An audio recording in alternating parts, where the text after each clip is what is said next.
Passou da hora para que governos de todo o mundo adotem providências urgentes para reduzir as emissões de poluentes e oferecer uma contribuição decisiva para deter o aquecimento do planeta. Esse é um alerta feito por 80 dos mais prestigiados cientistas de 40 países, responsáveis pelo relatório final do painel intergovernamental de mudanças climáticas, reunidos na Coreia do Sul. O documento é um resumo dos mais de 6.000 estudos científicos realizados nos últimos anos. Um dado fundamental incluído no relatório é que a temperatura média do planeta não pode ir além de 1,5 graus Celsius nos próximos anos. Atualmente, essa elevação está em 1 grau. Chegar a 2 graus de aumento na média global já seria provocar desastres de consequências imprevisíveis. De um lado, dezenas de países iriam enfrentar secas prolongadas e escassez de água potável em níveis nunca antes registrados. Para outras áreas do globo, o perigo está nas inundações, que levariam ao desaparecimento de dezenas ou centenas de ilhas habitadas, além de áreas costeiras em todos os continentes, que ficariam permanentemente submersas.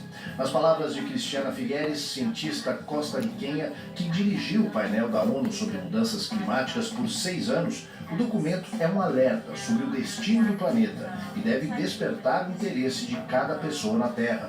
Quando se fala no aumento da temperatura média em escala global, observa Cristina, está se falando no risco de falta de água potável para populações inteiras, e a elevação do nível do mar, provocada pelo degelo das calotas polares, poria em risco 2/3 da humanidade, que são os moradores de áreas costeiras nos hemisférios norte e sul.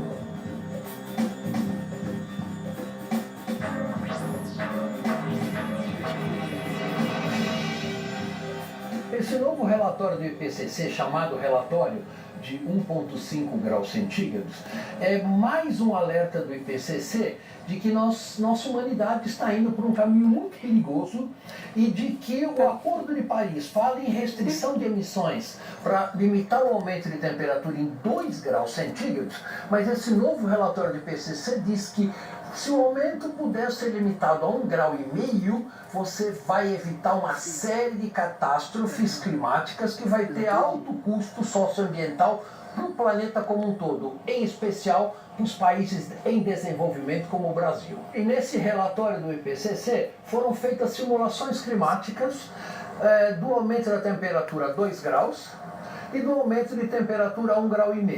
E a grande surpresa foi que existem diferenças muito grandes. Quais são essas diferenças? No aumento do nível do mar, por exemplo, você aumentar a temperatura em 2 graus ao invés de 1,5 grau, o aumento adicional do nível do mar é de cerca de 15 centímetros. Né? Isso pode parecer pouco para as pessoas, mas quem mora próximo de regiões de praia e, além disso, para áreas que já sofrem erosão, como por exemplo Recife, como por exemplo várias regiões do Rio de Janeiro, esse aumento adicional na temperatura tem um efeito muito grande. Um outro alerta feito pelos cientistas reunidos em Incheon, na Coreia do Sul, é que as mudanças necessárias para garantir um futuro saudável para o planeta hoje dependem mais de decisões políticas do que econômicas ou tecnológicas. Vamos ver por quê. L'accord de Paris pour le climat est accepté. Desde a assinatura do Acordo de Paris em 2015, quando muitos governos prometeram reduzir as emissões de poluentes, mas não cumpriram, houve muitas mudanças de ordem econômica e tecnológica.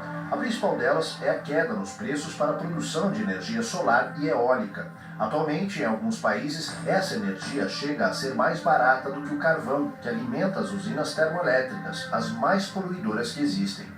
Os cientistas lembram que a diferença de custo entre as fontes renováveis de energia, como a solar e a eólica, para os combustíveis fósseis, como petróleo, carvão e gás, está diminuindo rapidamente. Em breve, assinalam, a relação de preços deve até se inverter. Portanto, seria mais lógico abandonar as fontes tradicionais de energia e partir para a renovação total no setor. Nos últimos 2 anos, os preços dos painéis de captação de energia solar e das pás de turbinas eólicas caíram de forma acentuada, especialmente depois que a China investiu pesado no setor.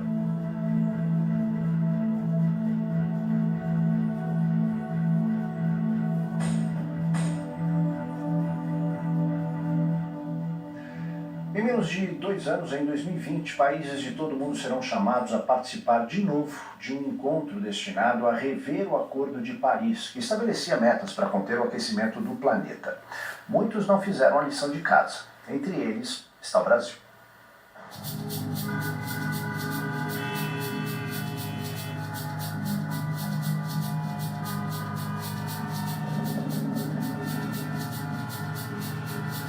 Para surpresa geral, a China está na linha de frente, ao lado da Índia, nas medidas para reduzir as emissões de poluentes. Os dois países têm trabalhado de forma intensa para substituir a queima de combustíveis fósseis por fontes renováveis de energia.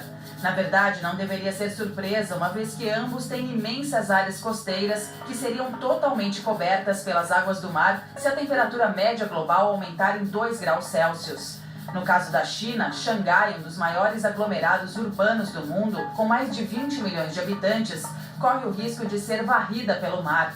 Além da China e Índia, os poucos países que têm feito a lição de casa quando se trata de substituir combustíveis poluentes por fontes renováveis são situados na Europa Ocidental, especialmente Alemanha, Holanda, França, Espanha e Reino Unido.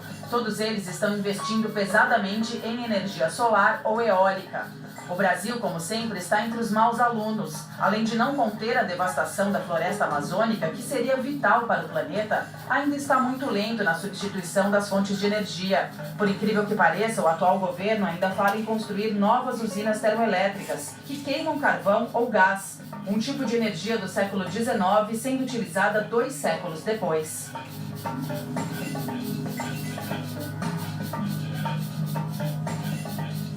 É muito curioso que os dois países mais populosos do mundo estão fazendo esforços gigantescos em otimizar sua matriz energética, melhorar a sustentabilidade dos seus negócios, enquanto que países como os Estados Unidos, que não vai cumprir o Acordo de Paris, não estão fazendo.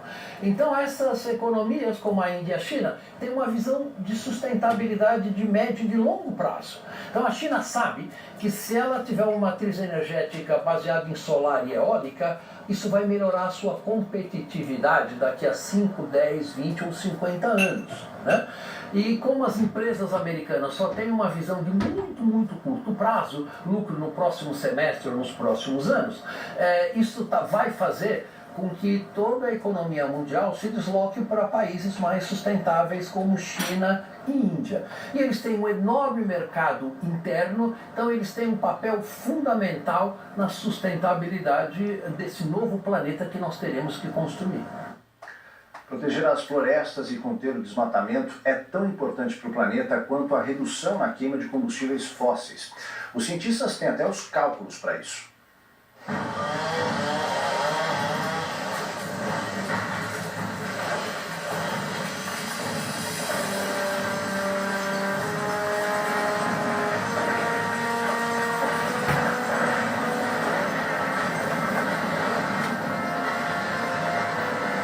Conter a derrubada das grandes florestas do planeta, incluindo, é claro, a Amazônia, permitiria alcançar 18% das metas traçadas até 2030 para a redução nas emissões de CO2, o gás carbônico que se acumula na parte externa do planeta e provoca o chamado efeito estufa. Esse efeito, como se sabe, é o que impede o retorno dos raios solares, que penetram na atmosfera terrestre e não conseguem voltar, provocando o aquecimento do planeta. Esse dado faz parte do relatório do Painel Intergovernamental de Mudanças Climáticas, organismo das Nações Unidas que tenta alertar os países para os perigos das alterações provocadas pelo homem. O futuro do planeta, alerta o documento, está totalmente vinculado à preservação dos recursos naturais e especialmente às florestas. Uma das signatárias do documento, Deborah Lawrence, professora de Ciências Ambientais da Universidade da Virgínia, Estados Unidos, lembra que o planeta perde todos os anos uma parte de suas florestas em todos os continentes. E o que é mais grave, ela acrescenta, hoje é mais barato derrubar florestas tropicais do que instalar painéis de energia eólica.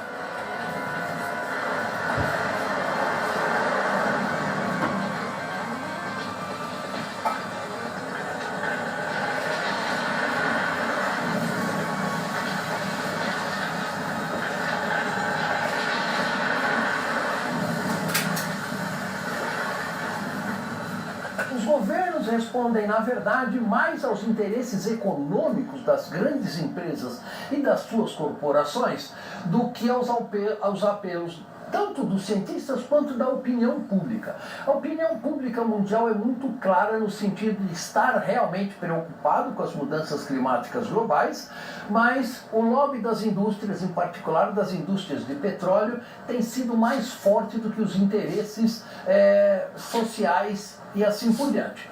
Então, esse é um problema muito grande. Nós precisamos agir muito rápido para conter as emissões. O IPCC, neste novo relatório, prevê que nós temos que zerar as emissões de a queima de carbono no planeta até 2040, que é simplesmente daqui a 22 anos, né? Então isso não é uma tarefa muito fácil, isso vai exigir um esforço planetário de basicamente eliminar a queima de combustíveis fósseis. Isto é possível de ser feito, né? Então, por exemplo, automóveis. Existe hoje tecnologia para fazer automóveis elétricos que tem um benefício enorme de não aumentar a poluição do ar, e essa eletricidade pode ser gerada através, por exemplo, de energia solar e de energia eólica.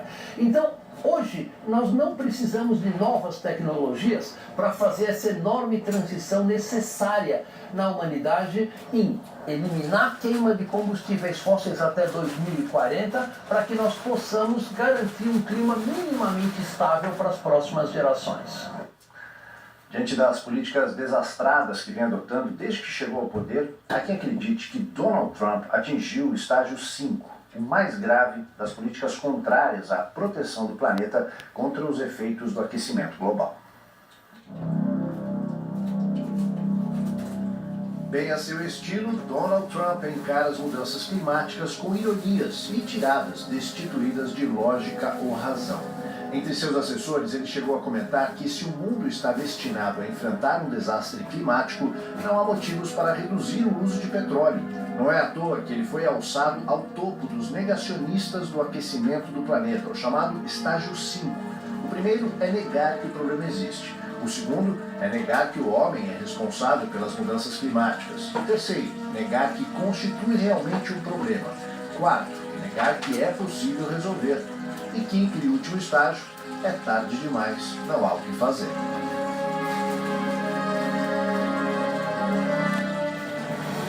No próximo bloco, o Reino Unido inaugura o maior parque